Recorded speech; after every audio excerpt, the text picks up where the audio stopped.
Good morning. Welcome to week number 6, lesson number 12, the final technical lesson of the academic school year. This is for Peter Pan by J.M. Barrie. I will be reading from chapter 15 onwards. There are 3 chapters left, 15, 16, and 17. And I don't think I'm going to be able to read through all of them right in this video out loud. But I also don't want to assign the last chapter for homework because I want to finish the book together. So I'm going to read as far as I can, maybe for about 15 or 20 minutes here, and then I'll cut the video by finishing and talking about the essay that you have due for the end of the year here, the 3-paragraph essay. And then I'll post another video probably tomorrow on Friday or maybe later this evening on Thursday that finishes the book out so that we can finish it together. So I'm going to pick up reading. If you want, you can follow along by clicking the link in the video description below and following it to chapter 15 of the book, and we're going to start there. Odd things happen to all of us on our way through life without our noticing for a time that they have happened. Thus, to take an instance, we suddenly discover that we've been deaf in one ear for we don't know how long, but say half an hour. Now, such an experience had come that night to Peter. When we last saw him, he was stealing across the island with one finger to his lips and his dagger at the ready. He had seen the crocodile pass by without noticing anything peculiar about it, but by and by he remembered that it had not been ticking. At first he thought this eerie, but soon concluded rightly that the clock had run down.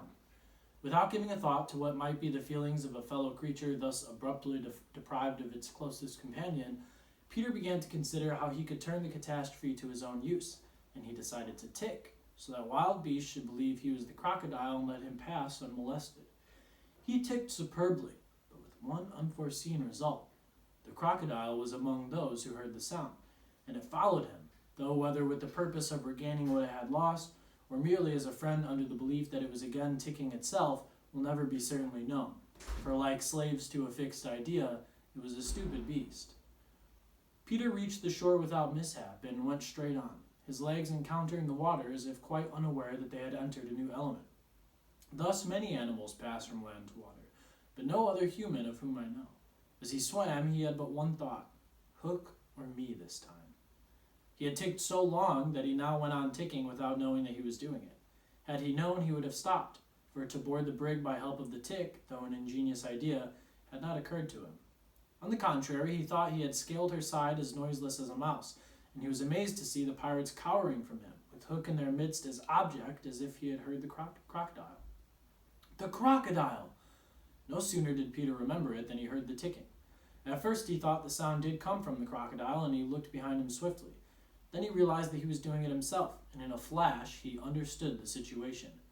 How clever of me, he thought at once, and signed to the boys not to burst into applause. It was at this moment that Ed Tynt, the quartermaster, emerged from the forecastle and came along the deck. Now, reader, time what happened by your watch. Peter struck true and deep.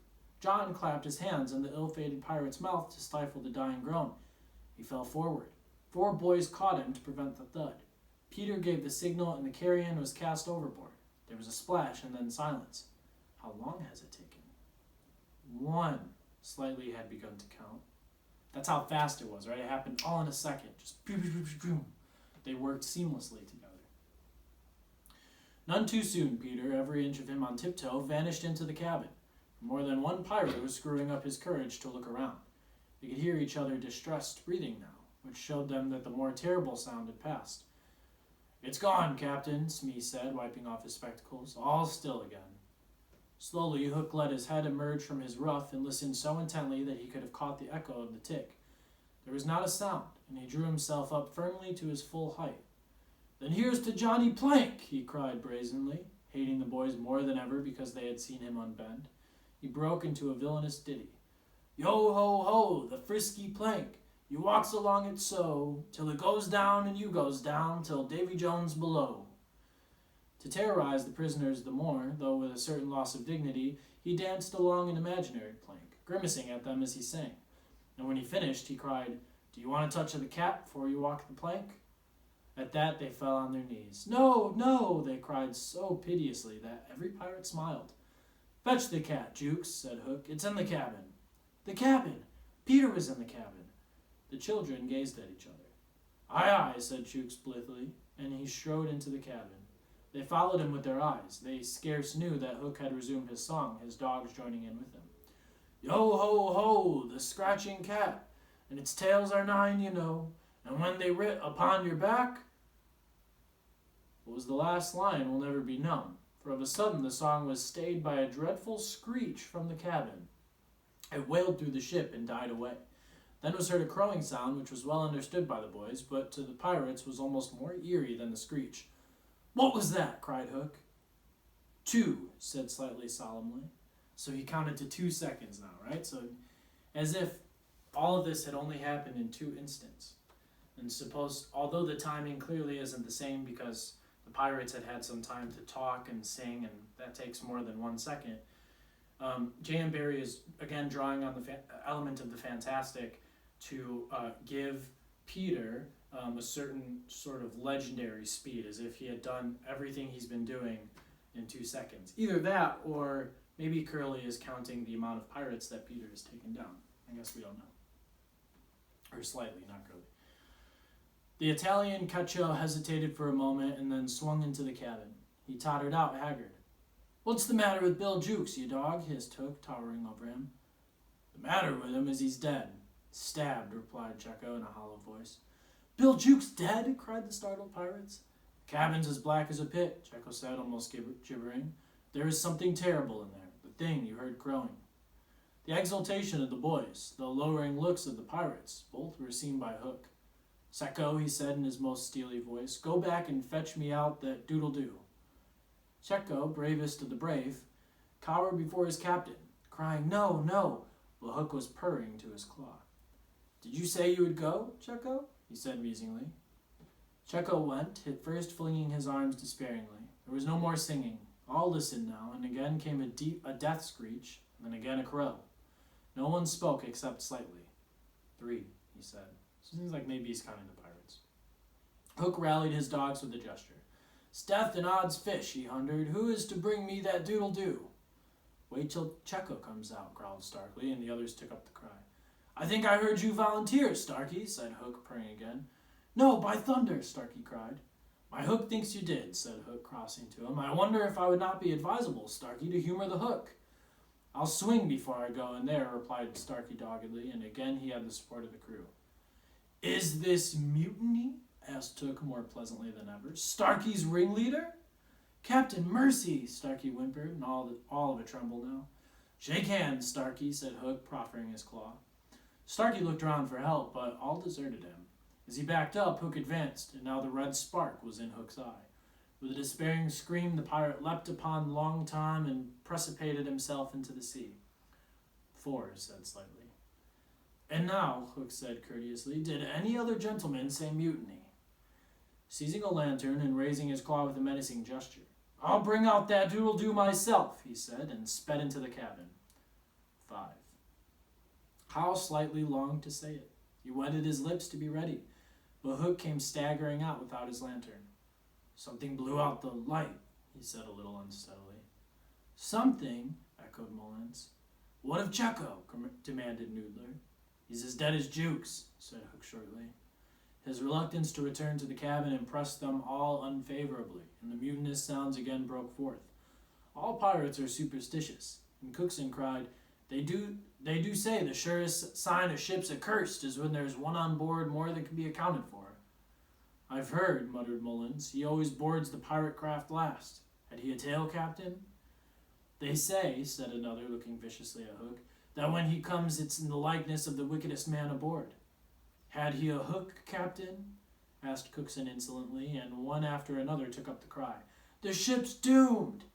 At this the children could not resist raising a cheer. Hook had well nigh forgotten his prisoners, but as he swung around on them now his face lit up again. "Lads," he cried to his crew, "now here's a notion. Open the cabin door and drive them in. Let them fight the doodle-doo for their lives. If they kill him, we're so much the better. If he kills them, we're none the worse." For the last time, his dogs admired Hook, and they devotedly did his bidding. The boys, pretending to struggle, were pushed into the cabin, and the door was closed on them. "Now listen," cried Hook, and all listened, but no one dared to face the door. Yes, one, Wendy, who all this time had been bound to the mast. It was neither a scream nor a crow that she was watching. It was watching for the reappearance of Peter. She had not long to wait. In the cabin he had found the thing for which he had gone in search, the key that would free the children of their manacles. They now all stole forth, armed with such weapons as they could find. First signing them to hide, Peter cut Wendy's bonds, and then nothing could have been easier than for them to fly off together. But one thing barred the way: Peter's oath, hook or me this time. So when he had freed Wendy, he whispered for her to conceal herself with the others, and himself took her place by the mast, her cloak around him so that he should pass for her. Then he took a great breath and crowed. To the pirates it was a voice crying that all the boys lay slain in the cabin, and they were panic-stricken. Hook tried to hearten them, but like the dogs he had made them, they showed him their fangs, and he knew that if he took his eyes off them now, they would leap at him. "Lads," he said, ready to cajole or strike if need be, but never quailing for an instant, "I've thought it out.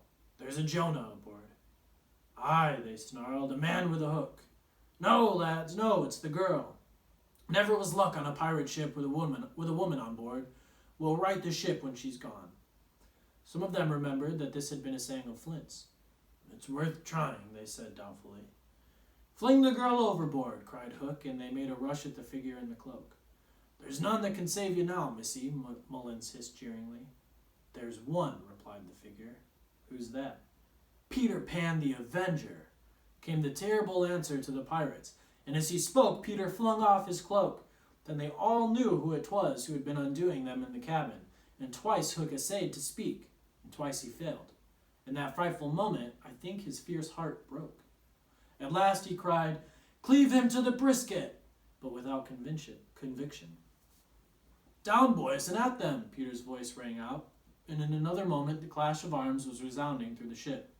Had the pirates kept together, it is certain that they would have won.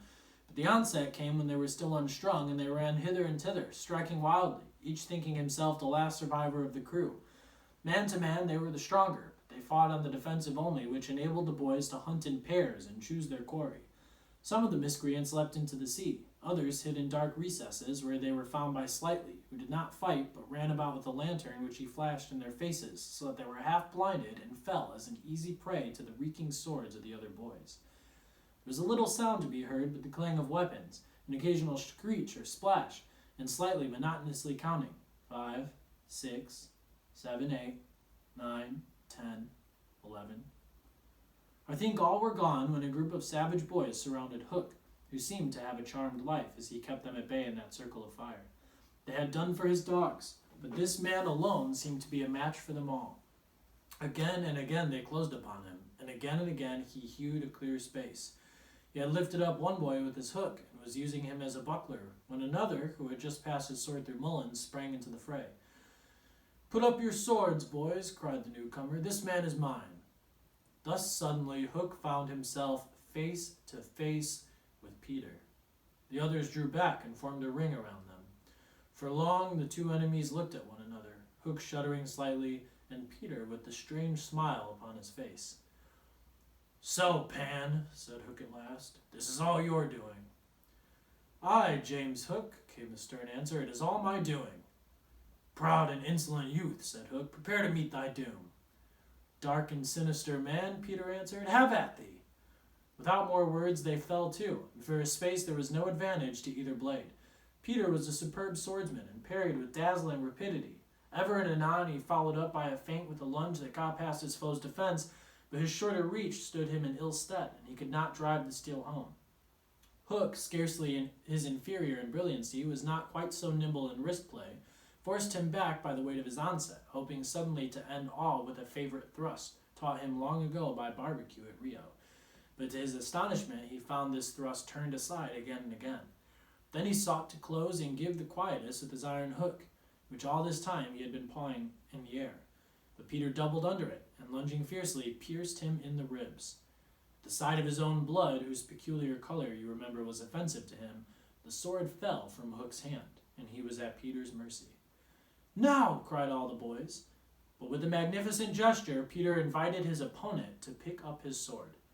Hook did so instantly, but with a tragic feeling that Peter was showing good form. And you guys remember, we didn't read this together, but in the previous chapter, Hook had a long introspective moment where he discussed the difference between good form and bad form, and talked about how he wanted to be somebody with good form. And that chapter in and of itself is interesting to analyze because Hook comes to represent a lot of people in society who really strive to be a good version of themselves or a good version of a human, but their idea of good is twisted, and they're too strict on the wrong rules, and they grow up in the wrong way. And I think Hook represents that kind of a character, whereas again Peter represents this free-spirited, childlike character who does what he wishes, and in doing so often has good form, which is the thing that Hook admires so much. Okay, let's continue. Hitherto he had thought it was some fiend fighting him, but darker suspicions assailed him now. Pan, who and what art thou? He cried huskily. I'm youth, I'm joy, Peter answered at a venture. I'm a little bird that has broken out of the egg. So again, a free, childlike spirit. This, of course, was nonsense, but it was proof to the unhappy Hook that Peter did not know in the least who or what he was, which is the very pinnacle of good form.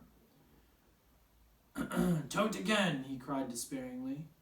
He fought now like a human flail, and every sweep of that terrible sword would have severed in twain any man or boy who obstructed it, but Peter fluttered round him as if the very wind it made blew him out of the danger zone. And again he darted in and pricked at Hook. Hook was fighting now without hope. That passionate breast no longer asked for life, but for one boon it craved, to see Peter show bad form before it was cold forever. Abandoning the fight, he rushed into the powder magazine and fired it. In 2 minutes, he cried, the ship will be blown to pieces. Now, he thought, true form will show. But Peter issued from the powder magazine with the shell in his hands and calmly flung it overboard. What sort of form was Hook himself showing? Misguided man though he was, we may be glad, without sympathizing with him, that in the end he was true to the traditions of his race. The other boys were flying around him now, flouting, scornful, and he staggered about the deck, striking up at them impotently. His mind was no longer with them. It was slouching in the playing fields of long ago, or being sent up for good, or watching the wall game from a famous wall.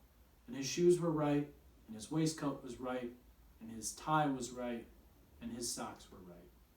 So again, Captain Hook coming to represent that person who follows the rules, in this case maybe a schoolboy or a college boy who had followed the rules too well for too long and lost out on the freedom of good form in following those rules.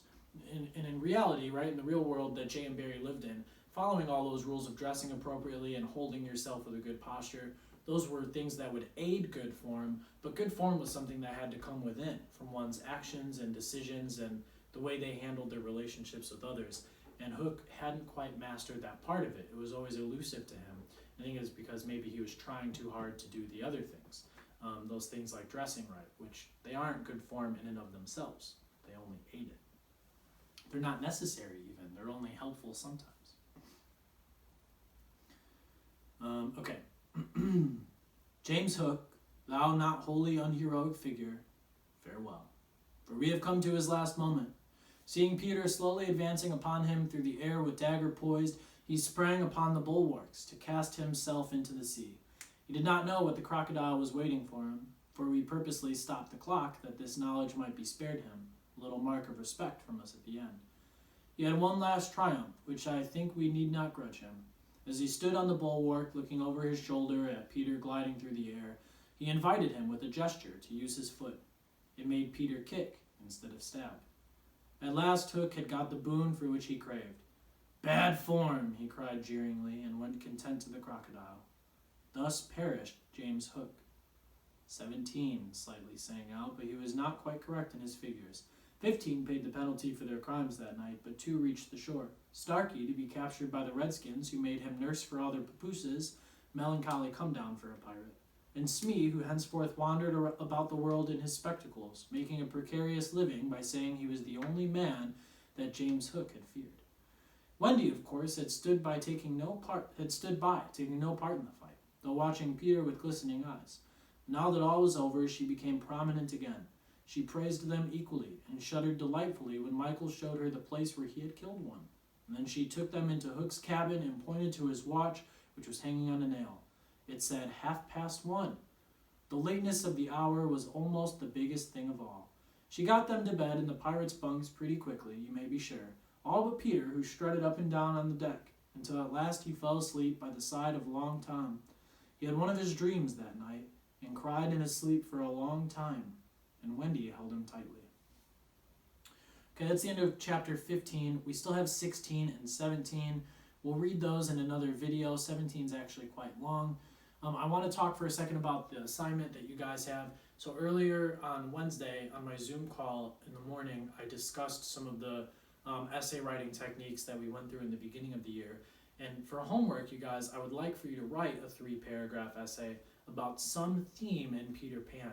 Now, this theme can be bravery, it can be doubt, it can be an unwillingness to grow up, it can be the joys of growing up, it can be how to be a good person, whether you're young or old. There's all, and other things I didn't mention. But remember, a theme is an idea that's repeated many times throughout a story. So in your essay, it's going to be 3 paragraphs. Each paragraph should show an example of how that theme is in the story. And you should be sure to use quotes as well. Now, I know it's been a while since we covered all of the essay writing techniques, so if you're feeling rusty, that's okay. I just want to see you do the best you can, and it'll help prepare me to know what to help you with next year when we get back to class, and it'll also help me know exactly where you're at, and it'll help you to, like I said, kick off the rust. So it's good all around. Just don't stress too much about the assignment. Do your best on it and give me your best essay. I'm really interested in you guys coming up with some fun thoughts, and don't be scared to challenge the norm. You can come up with a theme that I haven't even touched on yet, or some idea that I haven't alluded to. You're all brilliant students, so I really advise you to use your creativity when you're thinking of a topic for the essay. If you have any questions, go ahead and send me an email or pop into my Zoom hours. The last one is tomorrow, Friday, from 8:30 to 9 a.m. or 2 to 2:30 p.m., and then grades are due that next Monday. So this homework assignment is due to me either on Zoom or through email this weekend, okay? And you can get in touch with me any way you can in order to turn it in. Okay, cool. So I'll post another video finishing chapters 16 and 17, but if you need to read them for your essay, go ahead and do that on your own right now. They're not super long, but they would take a while to read out loud. And without further ado, I hope you guys have a wonderful day, and I will see you in the next video, which will be the last. Bye.